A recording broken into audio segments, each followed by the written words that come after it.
Welcome to the Hawkeye Sidekick podcast. And you're very welcome back to the Hawkeye Sidekick Rugby podcast. With your host Mark Candy. I'm joined by Liam O'Brien again. New season, Liam. How are things? Good, Mark. Yeah, I'm looking forward to another cracking season in the URC and the Champions Cup. Yeah, most definitely.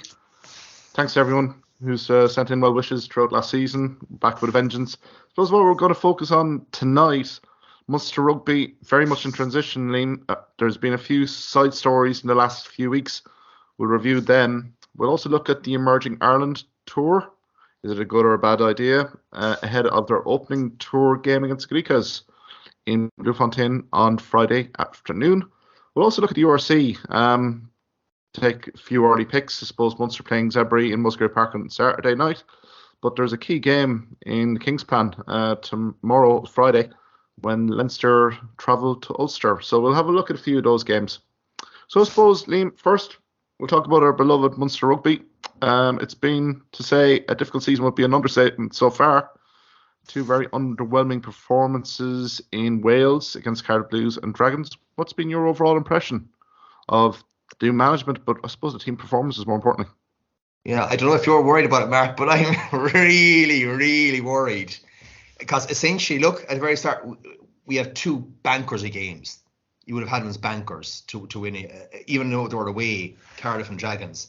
I mean, that's the kind of the games that get you from mid-table to top of the table. Those sort of, and already to be 8 points down at the beginning of the season is not a good look. Following on, I suppose, look from those losses that we took on at the end of last season. And then, of course, in between, we had the pre-season games. We lost all of the pre-season games as well. So I think Munster are on a streak of what, about 7 or 8 games now since, so it's not looking good. And I know people say about it takes time for the new coaching ticket to stamp their influence on Munster and the style of play, but really it's just looks like we're just starting from where we left off. Yeah, I'd agree with you there, Liam. It's been a very difficult. Again, I'll go back to an agile project management theory called the Tuckman model, where an event happens and effectively we have a new head coach and we've new backroom staff as well with Dennis Leamy and Mike Prendergast. I mean, they're essentially in a forming stage right now. Even that backroom staff, head coach Stephen has admitted as much that he's learning on the job here a little bit after the Dragons game, when to basically be a little bit more kind of direct and when not to.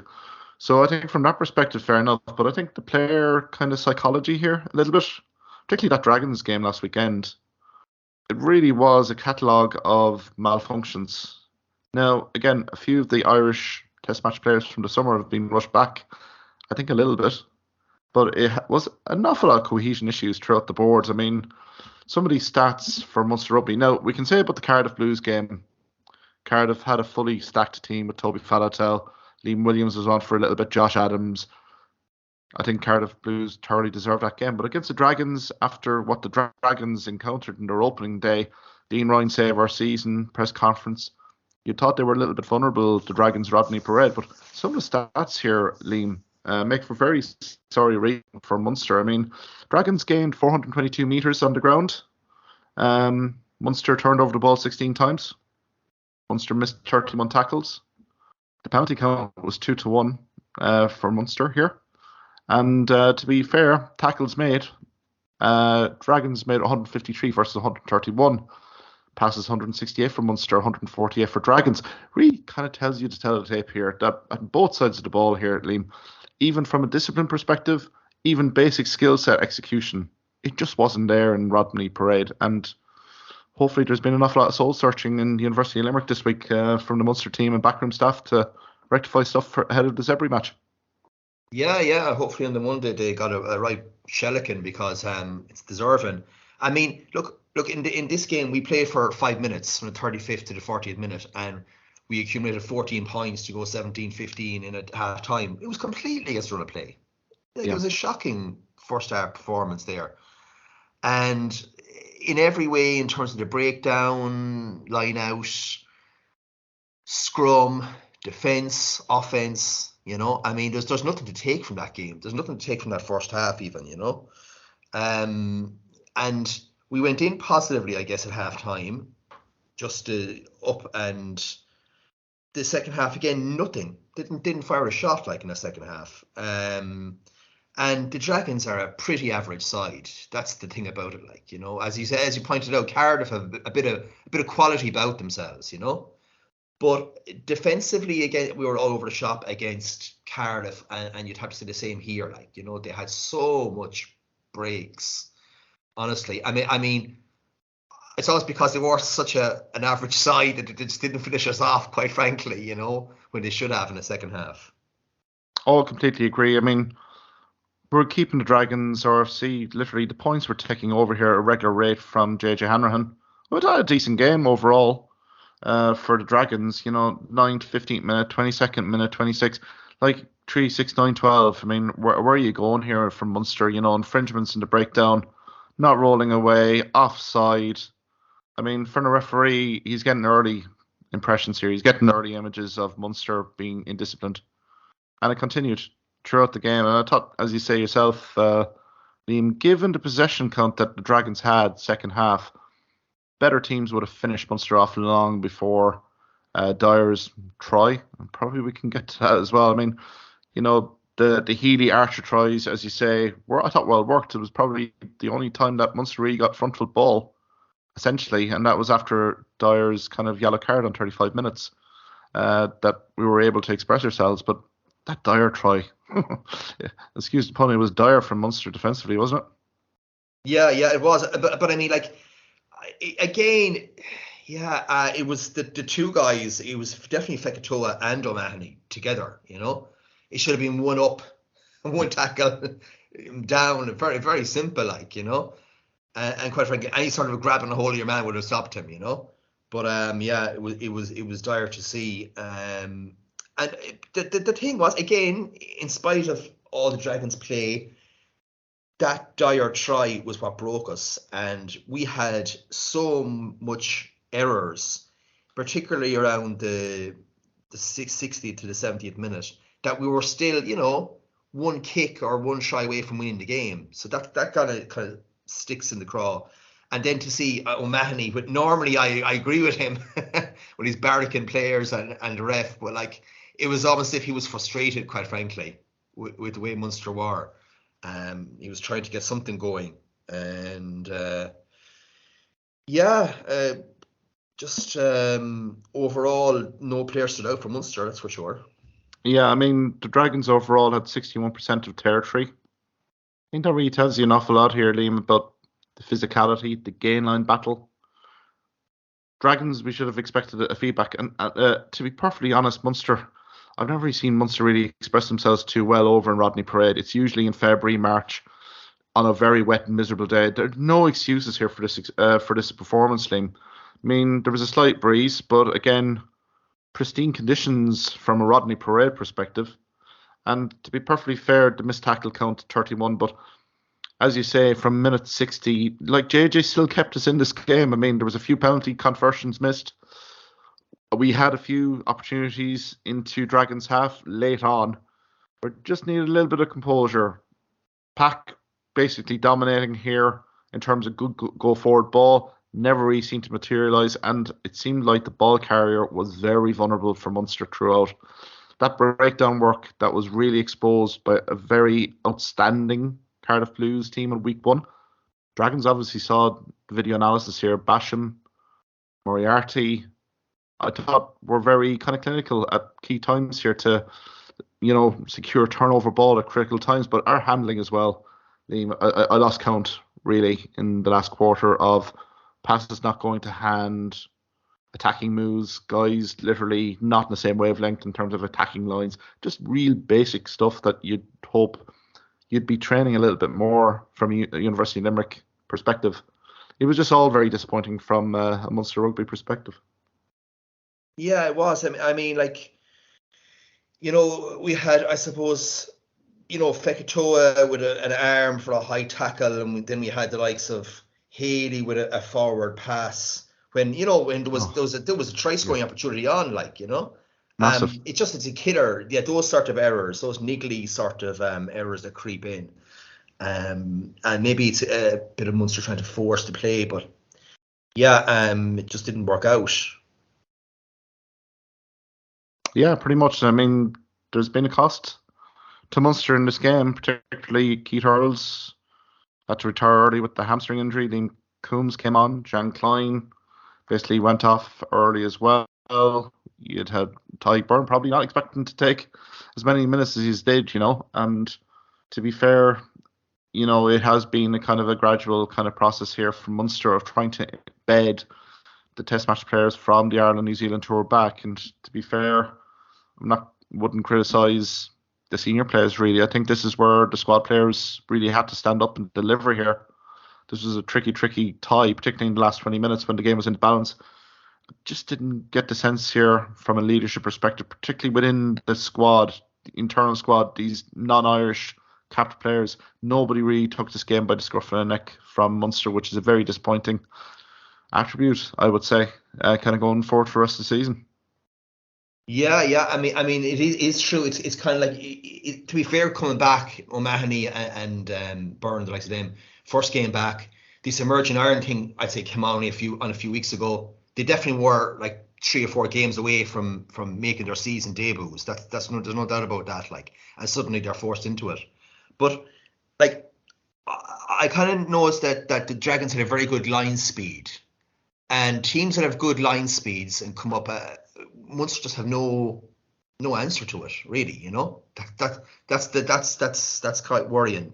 In terms of the kind of the next players down, the guys who are kind of going to be there when the internationals are away. I mean, they really haven't stood up in a lot of games, and you wonder, is it because of the culture that's now in Munster, or are the players not really that good enough? And that's kind of what you'd really have to be thinking about. Well, I think we're kind of soon going to find out that answer here, Liam, because at the weekend on Saturday, Zebri Rugby come to Musgrave Park, and to be perfectly fair, I'd say this, it's a must-win game for Munster Rugby, really, isn't it? Yeah, it is. It is, absolutely. Yeah, it is, because otherwise you're going to a difficult away, game against Connacht, and then you have, I'm not sure which order, you have Leinster and Ulster. So then you're looking at a potential, 5-6 match losing streak. Yeah. Yeah, because if you look at Zebri Rugby's start to the season here, Liam, it's been quite impressive. I know they've lost both their games at home.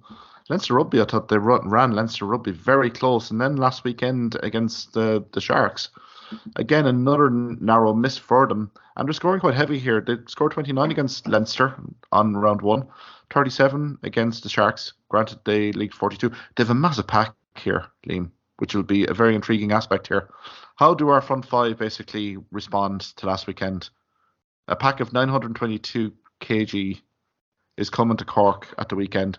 And I suppose Graham Rowntree will be the first to basically tell the Munster front five here that are selected to kind of get their house in order, because this every side before seemed to be very much whipping boy material. But these first 2 games, particularly in this season, indicates maybe a different mould of Zebri team here that we haven't seen before. And there does seem to be a nice little injection of talent, Italian talent, along with New Zealanders and English and South Africans in the mix. So a very key and difficult game, I would think, for Munster Rugby on Saturday night. Yeah. As you said, they're scoring bucket loads of tries. They have a very powerful pack. And they now are kind of G'd up, like they're seeing the Dragons, what they've done, and they're going to have no fear. I think that's the key as well. They're going to have absolutely no fear of playing Munster on Saturday night. And yeah, our pack have to stand up quite obviously, like in terms of scrum, but we also have to lay down a marker early. Because if we don't, the way the game is going, it'll be just like the Dragons game. It'll be 6, 9, 12. They'll be able to kick their penalties, and they certainly will be going down the line of mauling. They're certainly going to try mauling, and we have to almost get our game going and play to our game, and not be playing catch up with them. It has to be a fast start from a Munster Rugby perspective here. Look, there will be a big crowd down Musgrave Park expecting to be a good performance, a much improved performance here. But yeah, it's going to be a difficult one, particularly if Zebri is still in it. I think the invincibility here of Munster Rugby is pretty much done at this moment of time, particularly with that Dragons result. I think any team in the URC will fancy a right crack off Munster Rugby on the basis of these first two performances. So Munster are vulnerable, but the only way that Munster can respond here is producing in the training paddock this week and hopefully providing a bit of a performance, more of a cohesive performance here. Malachi Fekitoa did show glimpses along with Dan Goggin, last weekend. But again, it has to be very much cohesive here. The back line and forwards just was completely out of sync. So I think from that perspective here, Liam, it's a key game for Munster. It's a key game for Graham Rowntree here, as you've alluded to. I know pre-season games can be written off fairly quickly, but the fact that Munster, I believe, didn't score any points in the first half of those games should have been probably an indicator for us that maybe all wasn't well heading into the start of the season. But again, I think it's a key one here. The likes of David Ceci, I think there's scope here for Zebri to be optimistic here, particularly given with their pack, how they've competed so far. So they will come here energised, and Munster really have to pick up the pace. But I suppose it's been a very difficult first few weeks here for Munster Rugby. Liam, Chris Farrell now being removed from Munster Rugby playing activity really until his judicial legal situation is being kind of closed out. There was an appeal today to a higher French court here to annul that September 22nd ruling on that trial. But again, there's been a catalogue of kind of announcements here that really haven't really helped here in terms of the mindset or the psychological mindset of the side. Take, for example, the Caroline Currid departure news, only really leaked by the Irish Independent on Tuesday. Yeah, it stinks, doesn't it? No thank you for your contribution for Caroline Currid at all. No mention. No, and Carl Sheridan coming in effectively kind of in our place, but again, no position announced. It was like, just pick this guys around and let's pop him in case anyone else is asking questions, But Chris Farrell, look, all I can say about him is he could be out for the season, So we're down a centre. Sneeman, certainly not looking good again.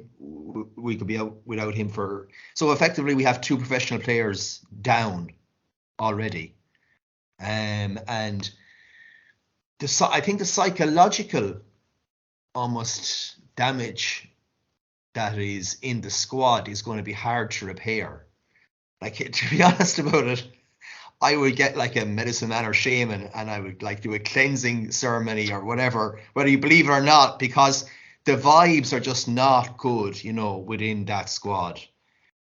Something radical almost has to happen to save the season that's already just 2 games in.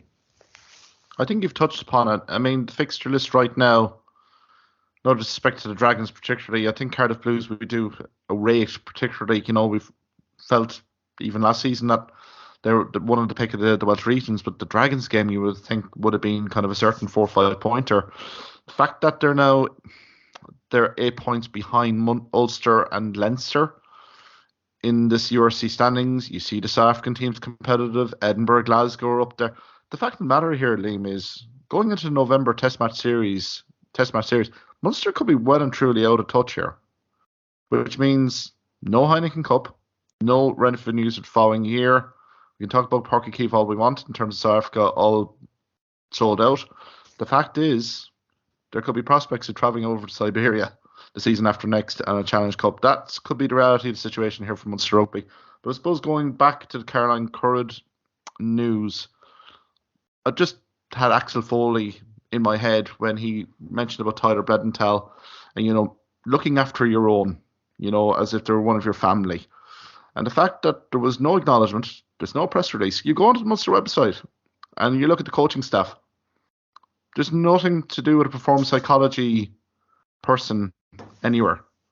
So from a Carl Sheridan perspective, if he was getting the job, I would have liked to see Carl being announced. It's a professional rugby club here. You should be formally announcing these things acknowledging the contributions of Caroline Currid.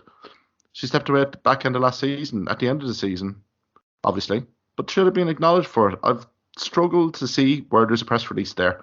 I think it just shows a lack of empathy, a lack of class within this organisation, which has been once renowned for being that, a classy organisation. So I think from that perspective, an awful lot of things have to really, mindset-wise, have to change. Even something simple as that. They've read the room wrong in that, I think. I think the Chris Farrell situation, look, this higher court French appeal could take until spring. Fact of the matter is, I think his season is over. So we're stretched. Antoine Frisch, Malachi Fekitoa, Rory Scannell. There are three-quarter options, I would say. And Liam Combs as well probably comes into the picture here, Liam, as well. So I think from that perspective, I think we're a little bit stretched here, particularly three-quarters. So, Fekitoa has had a kind of a playing history of injuries as well. Granted, he's been going well the last 2 games. Hopefully he stays fit, because otherwise I think we're in a spot of bother. Yeah, we absolutely are. No, to be fair, I actually rate Liam Coombs. I just always think back to that Scarlett game last season, like when he got one of his few opportunities to shine, and he certainly took it. But yeah, we certainly are a bit stretched there. I mean, I suppose, look, Shane Daly. I always wanted to see Shane Daly at centre at 13. So hopefully we might get to see some of that experimentation this year. I suppose Dan Goggins is also there, so I suppose there are some other options available for that. But I think if you're a head coach, you have to experiment now, because really, if you're depending on 3 guys here, like Antoine Frisch is gone on the Emerging Ireland tour. So he has got to be creative here in terms of Liam Coombs. I think best position is probably three-quarters here. So why not kind of experiment, even starting on Saturday, to be perfectly honest. Don't think he's put a step wrong, really, Liam Coombs. So Rory Scannell's only just coming back from full fitness after he set back against Cardiff Blues. So I think his opportunity knocks. I think new head coach, I think Prendergast particularly, has to run the rule over the squad here and kind of make some kind of astute calls, I think, early, because squad depth wise, particularly in three-quarters, could be a little bit kind of an issue here as we kind of go through the season, particularly if Chris Farrell is unavailable. Yeah, and also I would go with trying Patrick Campbell, smashing talent, and I suppose the most obvious pressing matter again is like kind of tight head prop or props in general. And to be honest with you, I would even give Mark Donnelly or O'Connor, I would give them a go as well, because we're kind of, we have our second choice prop kind of isn't on form. Our third choice prop is like basically sidelined. He's played, I don't know, 20 something minutes over the course of a season. So those guys, I would like to see those 2 guys get a chance quite early on actually this season. Yeah, completely agree with you there. I think given it's a results business here for Graham Rowntree, he's really going to have to evaluate the training paddock. He's going to have to evaluate who are the guys in form right now and have a gut check and basically get these guys in, because it needs players on form to kind of lift the siege mentality, I would say, here at Munster Rugby particularly. It's been a very difficult start of the season, and we've kind of, as we said, highlighted on the podcast, that it's a very troublesome fixture list coming. After Zebri Rugby, you have that tricky trip to Galway, I suppose, with Connacht Rugby, and I suppose we can get to them there, because I think the key news coming out of Connacht Rugby in the South African tour is the unavailability of Bundee Aki for 8 weeks, given that clear out against the Stormers. I suppose no real arguments here in terms of the red card here, but 8 weeks. He's going to be unavailable for November Test match series. Does it cast a bit of a question mark over the players' long-term ambitions for the national team? And I suppose it's very detrimental to Connacht Rugby, so pivotal in this part of the season. Yeah, like, I mean, he's their superstar, He's their go-to man, and to be fair, when he plays, he always does deliver for Connacht. But yeah, I mean, he casts a doubt now over his participation in the World Cup, and whether he can be depended upon to keep the head. I mean, I do remember at the last World Cup, was it not? He got sent off against Samoa, if I remember. So he has history there, and this may lead to a chance for other players such as Stuart McCluskey to be given their chance. But yeah, it's a massive amount of the season that he's now going to miss pretty much from now right up to Christmas. It was an incredibly silly thing for him to do. I mean, there was no arms whatsoever. If he had half an arm up for mitigating circumstances, it might have worked. And I'd say the guy that he took out, is actually also in a bad way now. I just think he's always kind of tackled, I think, questionably. But now, for the likes of a clear out, I mean, it's just unjustifiable. Yeah, and the clear out has been a key part from World Rugby during the off season. That this is a kind of a key area for them to really kind of clamp down on these clear outs. I mean, I don't think Bundee has any excuse here, really. And as you say, the Stormers player that got the impact, he's out long term, and it really did spark an awful lot of outrage in South African rugby circles after it. I mean, such a promising player is now out long term, given the injury that he sustained in that incident. So, I mean, from Bundee's perspective, again, he was borderline petulance in terms of the red card. Just take your punishment, get off the pitch. But to remonstrate so childishly, I would describe it as, it really did him no favours going into a disciplinary panel. He can apologise all he wants after the game, but he's kind of has form of this now, Liam. And I think if you're on Andy Farrell here, Andy Friend, I think there has to be a bit of a discussion here on the player. Really, I think you touched on it. Dependency, depending on a guy, particularly when you get to a World Cup 2023. Is something like that going to happen, and it's going to jeopardise, a team's fortunes, 4 years of a cycle. So I think for Bundee Aki, magnificent player, but I think this incident may raise an awful lot of question marks here. And with the November Test match series, you say, primed for Stuart McCluskey now to really kind of come in here, make some impressive cameos here, and maybe secure that squad berth to go into France, which could be a nightmare situation for Bundee Aki, really. Yeah, absolutely. And as I said, look, Chris Farrell is also out. So, I mean, yeah, you would say McCluskey is next in line, really, there. I think with Bundee Aki that, you it's part of his game at the same time. You can't take it out, that South Sea Islander high tackling, bustling forward, you know what I mean? You don't want to kind of rid him of that either, because that's his game essentially, Yeah, like Papa Lee as well, that kind of tackle technique really did cost them. You do, as you say, rightly, these players have to be on the edge, but again, there has to be some pragmatism here. That tackling technique, the clearing of breakdowns. Now the referees have been warned; they're being assessed so heavily on that aspect of play now from World Rugby and the assessors on the URC, that again, some flashpoint like that is going to be absolutely highlighted. So I think from the perspective and Connacht Rugby's perspective, I think it's now imperative to kind of go away and start reviewing the technique in terms of breakdown, because I felt that with Munster Rugby as well here, Liam, in terms of the Dragons. There's a little bit of uncertainty in terms of the breakdown area right now, I think, from Munster Rugby, particularly on the clearouts, the extent of the clearouts. There's still a little bit of a kind of transitional period here, I think, from Munster Rugby in that area. I think it's how much you can kind of get away with, essentially. Apologies for the comment, but I think it's that sort of, what's the borderline here? What's the threshold from being kind of a good clear out to one that's kind of completely over the top?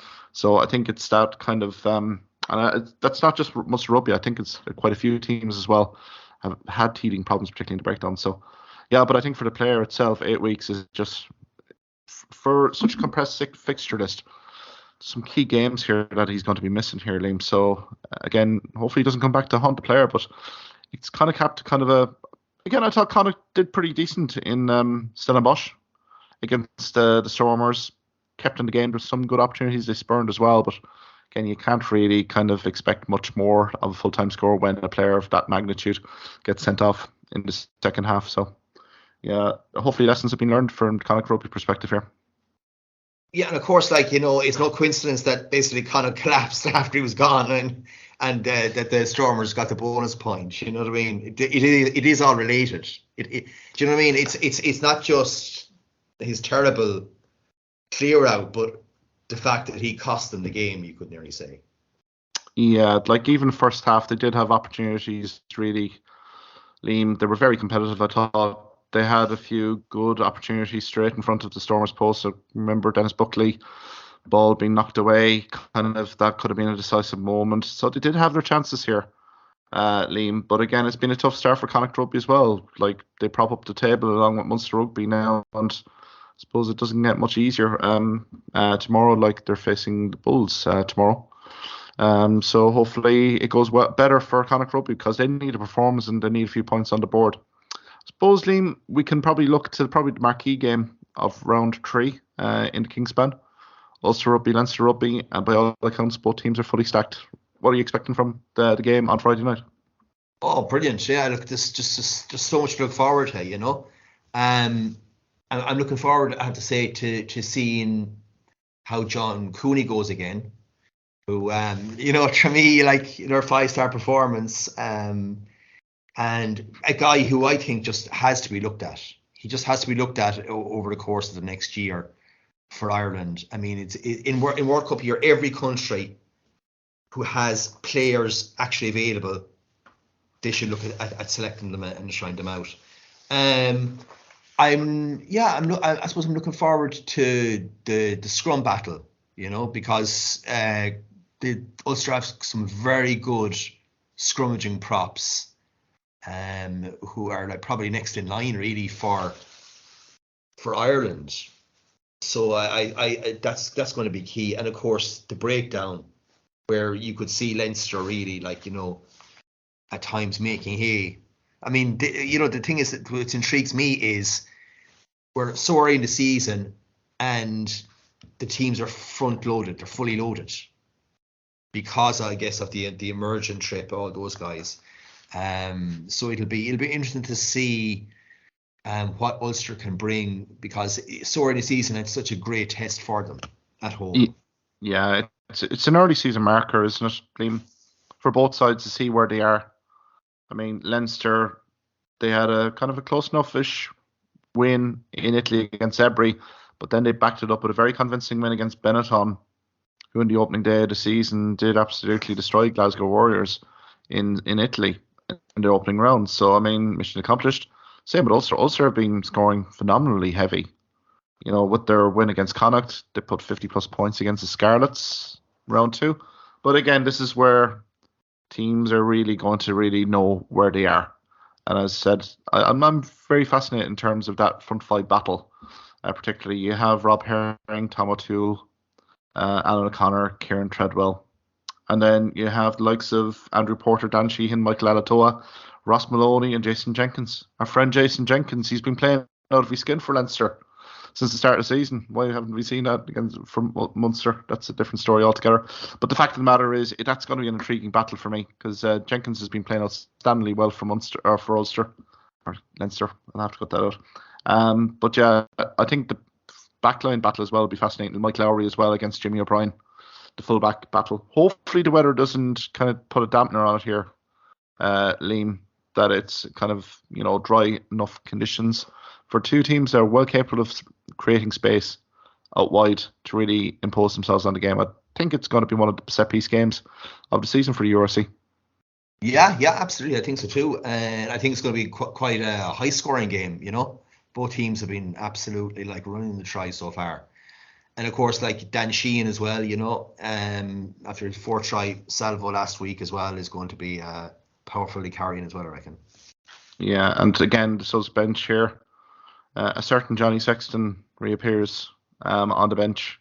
So it'll be a nice test for Ross Byrne as well, to produce a good performance, keep that performance in the locker for Andy Farrell, who's down in South Africa with the emerging Ireland touring team.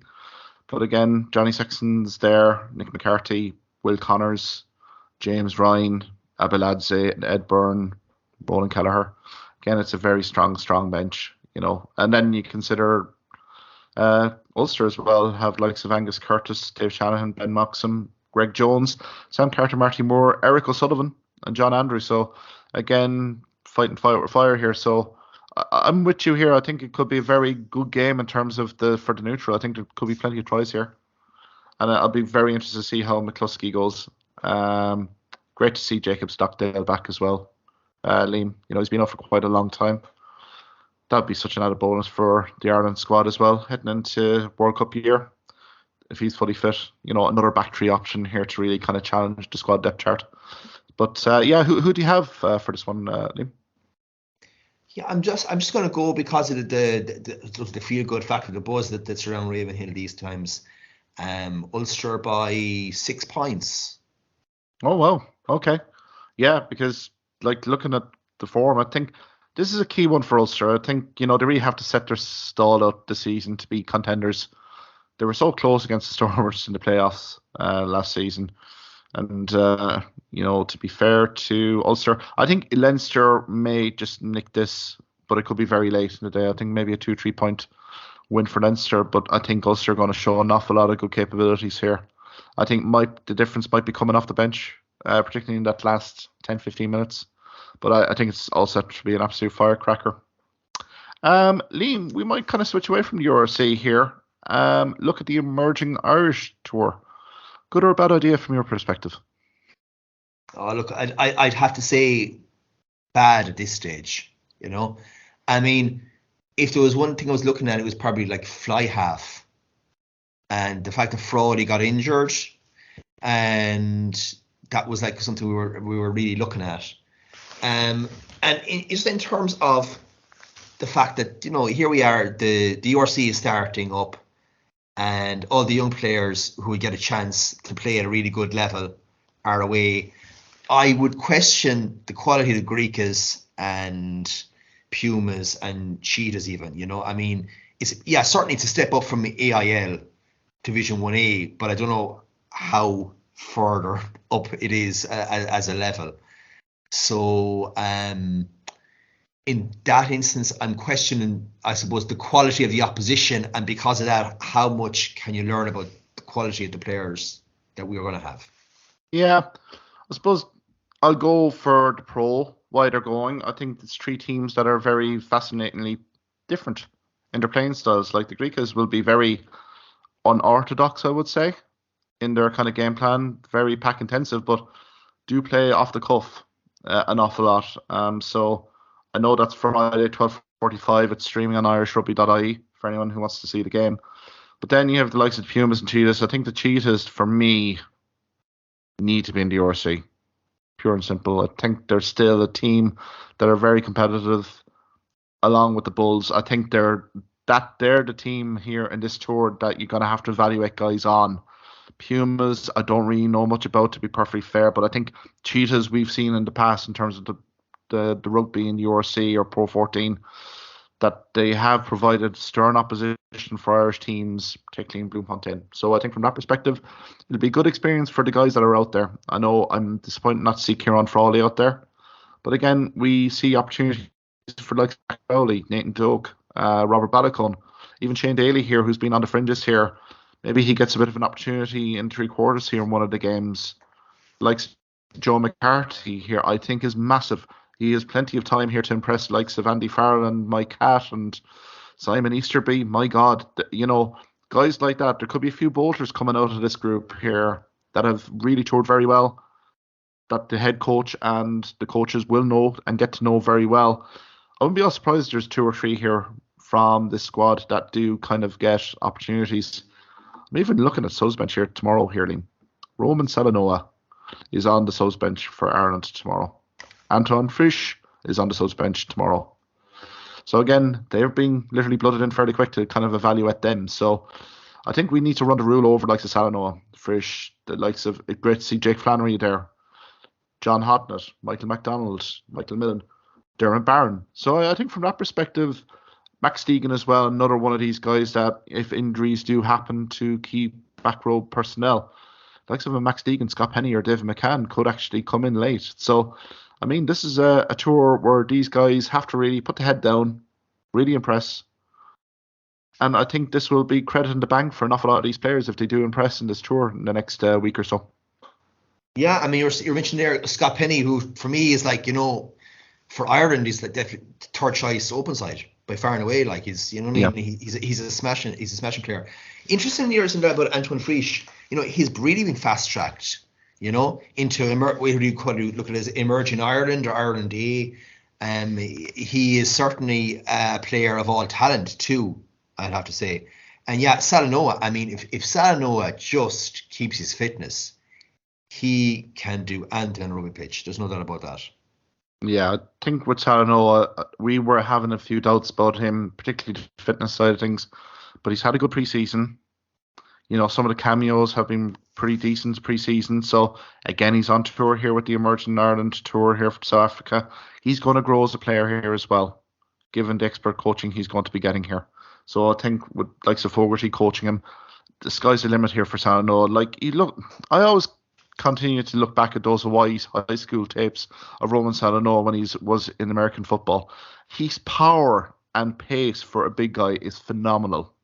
So I think from that perspective, there are so many raw ingredients here to make him into an absolute proper test match prop. It's off the charts. So, but yeah, I think to be honest, let's gauge how the tour goes. Hopefully, the Griquas will provide a bit of opposition tomorrow.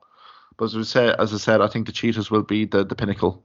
They will be the key team here that this tour will have to be evaluated on.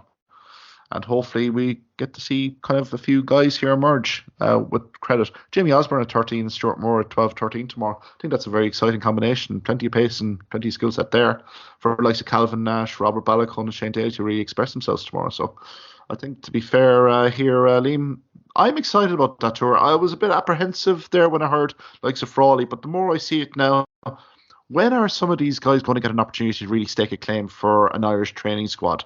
So this is the next level, I would say, for them to go on a tour. And another thing, Mark, we have to remember is emerging Ireland are playing the All Blacks in November, if I'm right. So there's going to be continuity. These guys are going to also be facing the All Blacks, which, when you look at it that way, you can kind of see what the thinking is behind Farrell bringing the squad in the first place. Yeah, like they saw firsthand with the Maori All Blacks, that representative team, but it gives a sense of talent pool, squad depth. See where the form lines are in terms of these players coming off the rail, really, to maybe stake a claim for a more senior spot. So I think from that perspective, you have to welcome it. Like, I mean, unfortunately, it's slap bang at the start of the URC season, and I suppose if you're Connacht Rugby or Munster Rugby right now, you'd like to see the likes of Josh Wisherley here, or maybe a few of the guys from Connacht that are not going to be involved here in this tour.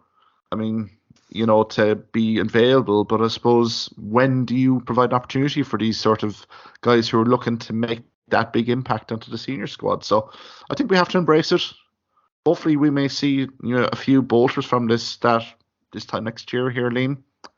They're announced in the senior World Cup squad for 2023. I think this is probably the pivotal tour that probably ticked a few boxes for Andy Farrell, Mike Hatton, Simon Easterby. So I think the very best of luck for the squad here and the management. I think it's a very exciting concept, and hopefully the results and the performances do back that up. Liam, do you have anything else do you want to kind of chat about this evening? URC wise or anything else? I was looking a bit at the Rugby Championship actually. So I suppose like the overriding thing is, yes, here we go again. The All Blacks are back. Another championship again. And they seem to have discovered some real talent as well, to be fair. And a lot of the doubts around them at the first 2 or 3 games in, seem to have evaporated. They seem to have their half-backs in place now. They seem to have put their 13. They seem to have discovered 2 good props and an absolutely world-class hooker. So, suddenly things have just completely changed. The whole mood for them has changed. But it was still a very good rugby championship. And maybe the team really that hasn't come out of it that great is Australia. But overall, South Africa again, played to their strengths. Had a lot of, I suppose, injuries in terms of a 10. And like Ireland, they have to kind of come up with a third choice and a fourth choice at 10 as well. Yeah, there did seem to be a few distractions there off the pitch as well for South Africa that they had to contend with as well. A few mixed results. There was a few personnel changes as well, particularly 3/4 as well. Huge end of season injuries there as well. So, yeah, I think Australia as well, they did show glimpses, particularly against South Africa at home, what they're very much capable of when they have front foot ball. But I suppose they will bicker to the cows come home over that Renal time-wasting kind of penalty right at the end of the Bledisloe Cup game. But, I mean, once you hear the ruling and stuff like that, I think, there was warnings there, so Renal has no regrets over it, given kind of comments that he's mentioned to the media here. So, yeah, it was competitive, and even Argentina, going over to New Zealand, getting that historic win in the Rugby Championship, it really kind of bodes well for a very competitive World Cup 2023. You can see the squads here, the programs really elevating to that next level. I mean, Australia maybe have a little bit to do in terms of finding. I still think front five wise for Australia, they're a little bit, in kind of work in progress. But I think the usual suspects, South Africa, definitely New Zealand, and also Argentina as well, will be there quite in the reckoning, particularly in the last 8, and God knows after that what happens. I think they're all capable of beating each other on the day here, Liam, which is very exciting, I would say, for the Rugby World Cup organised for 2023. Yeah, I say there's about 10 teams that can realistically get into the quarterfinals and beyond, because Australia, you have to remember, are now number 9. I think you might have Fiji at 10. I mean, They're all capable, as you said, on their day of beating each other. Yeah, cracking.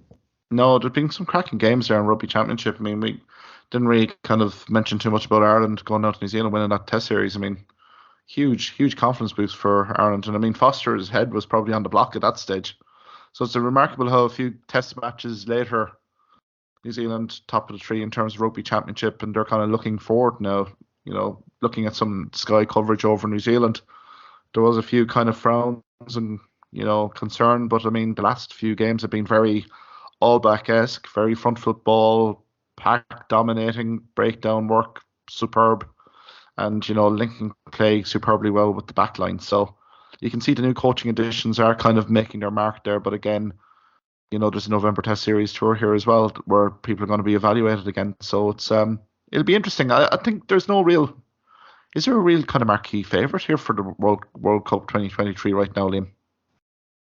Would it have to be France, just in the fact that they're at home and they do have a good record, and I guess when it comes to a quarter final, they probably will kick on beyond that and go on a good run. They have, let's be honest about it, probably the best young players in the world. Players who've won 2 or 3 youth World Cups. So it's all building nicely for them. They also seem to be the building blocks of good management and a really great halfback partnership as well. Yeah, I'd go along with it, but I think being the host nation as well, that adds pressure. I can only think of back when England were hosting the World Cup, the pressure did get to the squad and management. More the players, really. That can work in one or two ways, really. So it will be interesting because France and New Zealand are in the same pool, aren't they? So it's that'll be kind of intriguing to see that early game in terms of who gets first, second seed. That really could determine France's destiny in the tournament as well. But as you say, there's 10 teams there well and truly capable of beating each other, which is very exciting. Where previous World Cups, you probably had maybe 3 or 4 teams down, getting to a semi-final, and then after that, then probably hedging bets on 2. So I think from that perspective, I think the form book is nice and exciting for next year anyway, given where we are. Liam, we might just leave it there. Many thanks for the contributions tonight. Fingers crossed for Munster against Ebury on Saturday, and also to the other Irish provinces. I know Leinster and Ulster, there's only going to be one winner there, or it could be a draw, given how competitive that game is, but also Connacht as well, down in South Africa. Hopefully they end that South African tour on a high. But many thanks, Liam, and sure, we'll chat to you soon.